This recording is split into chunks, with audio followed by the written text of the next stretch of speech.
Hey, this is Jeff. I wanted to share with you a little bit about the dollar value from the meat of a whitetail doe.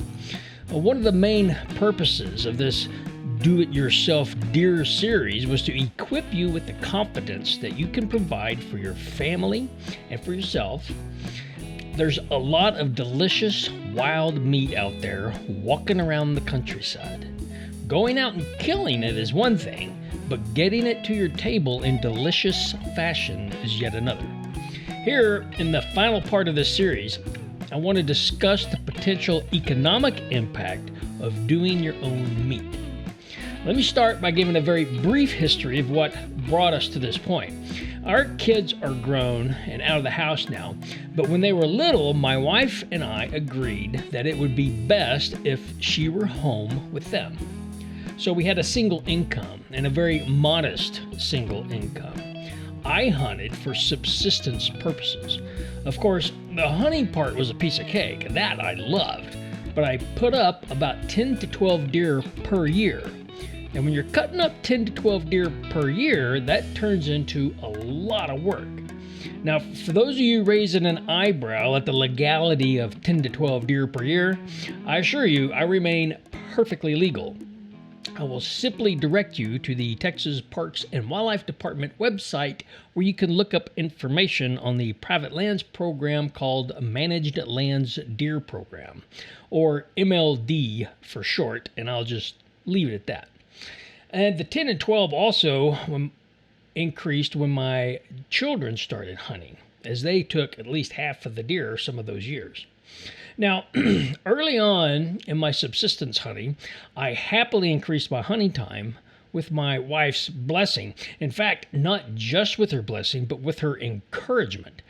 And I'd happily spend time out in my garage skinning and quartering deer, and even spend a day cutting and packaging meat. It wasn't too many years of that before I found myself out in the garage or kitchen getting irritated. Now, I remember the first time it happened on about deer number 6 or 7 of that year. Then the next year, it happened on about deer number 3 or 4. And I recall skinning this doe and almost cussing it, like, "You stupid, stinking deer out here in the cold garage hacking up this dumb thing." And then it was 2008, and I found myself feeling fed up on the first doe of the season. And it got so bad that I started to lose my interest in going hunting because I knew the amount of work that awaited me. And it's interesting to me how the psyche works. I'd always presumed that I was saving money by bringing home and putting up all those does.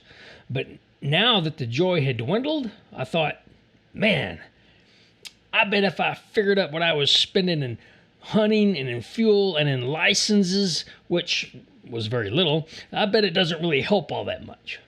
So, with defiant determination and hopes of ending my multitude of hours of cutting up deer every season, I headed off to the grocery store and wrote down the prices of comparable cuts of meat. The next doe I killed, I weighed all the meat before I packaged it. And that was just straight processing, just backstrap, roast, and ground meat. No jerky or smoked sausage or anything cute like that. Now, I would like to share those results with you. I compared to beef, since I figured that was the closest agricultural product that was comparable. Now, don't get me wrong, I love deer meat, but if you give me a choice between backstrap or ribeye, and if they're the same price, I'm taking the ribeye every time, hands down. So, you've already been looking at the sheet there, but hang with me while I do a quick breakdown. An adult doe in the northern Texas panhandle is going to field dress about 90 pounds.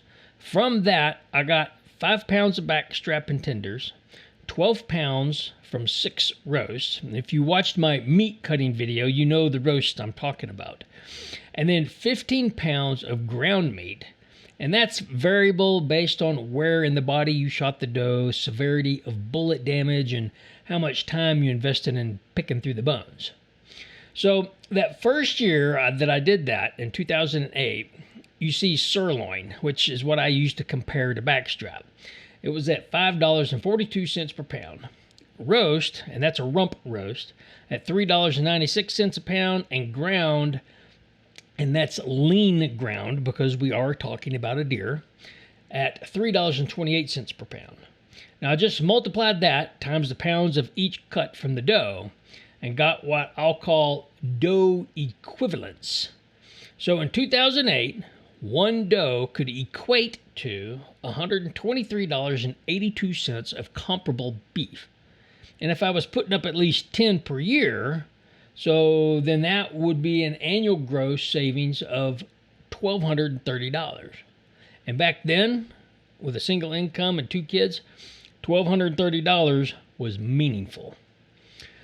But then, still hoping to justify a reduction in cutting up of deer, I tried to figure in the, quote, other costs, like licenses, leases, that kind of stuff. But the thing is, I have a rancher friend who lets me come out and kill doe for no trespass fee.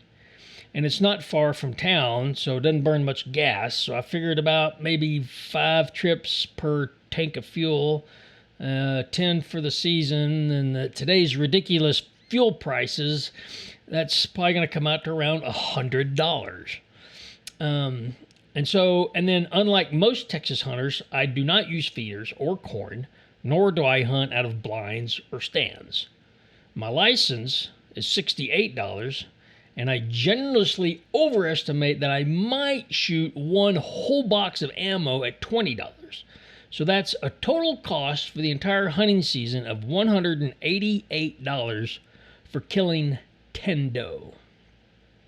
So I kept doing it, obviously. And I did it until both the kids were grown and out of the house. Oh, and my wife started her own business and is killing it. It's because she's so daggum smart. But anyway, now just take a quick peek at prices over the years as beef prices ride their typical roller coaster.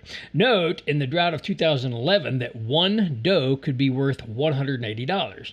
Then when it started raining again and ranchers started building their herds up, the prices shot up to where that same doe equated to $327. Talk about motivation. That was over $3,200 for the year for 10 deer. That is a meaningful number. And I went to the store just yesterday and got prices for 2022. Just, trying to be completely efficient here. And it came out to $223. And it actually came out to $223. I didn't fudge those numbers in honor of the 223 Remington that I hunt with. I promise. That's literally what the math came out to. So, now, please don't leave comments about things like, oh, you should have just bought some chicken or something, man. We've eaten lots of chicken and pork when it gets really cheap. But there's no question that venison has been our main source of protein for over 20 years. Believe me, if I can do this, anyone can do this. And I must add one more thing, and the reason is because I've noticed my video that introduced this series has had the fewest views of all the videos of this series up to this point. An important thing that I said then that I want to say now is that delicious meat starts with shot selection, then field dressing, and then getting the meat cold fast. Do those 3 things, the stage is set for you to have great meat all the time. So, whatever all this means for you and your situation, that's up to you to determine. I hope you find a free or at least a really cheap place to go kill whitetail doe. And please don't contact me for free places to go. I'm already a guest, and taking you would make you a guest of a guest, and that's a great way to lose hunting privileges on private property. But do know this, I genuinely wish you well. Thank you for hanging with me. I hope that you have made it through this entire series, and what I really hope more than that is that you take this information and you now provide for yourself and for your family. When you sit at the table with your family around a meal of food that you've gone, hunted, cleaned, cut up, packaged, cooked, and you're all sitting down together, it is a sense of gratification that you won't know until you get there and feel it. And I hope you all get to experience that. Now, you now have every piece of information that I could think of to equip you to do your own deer. Go get them.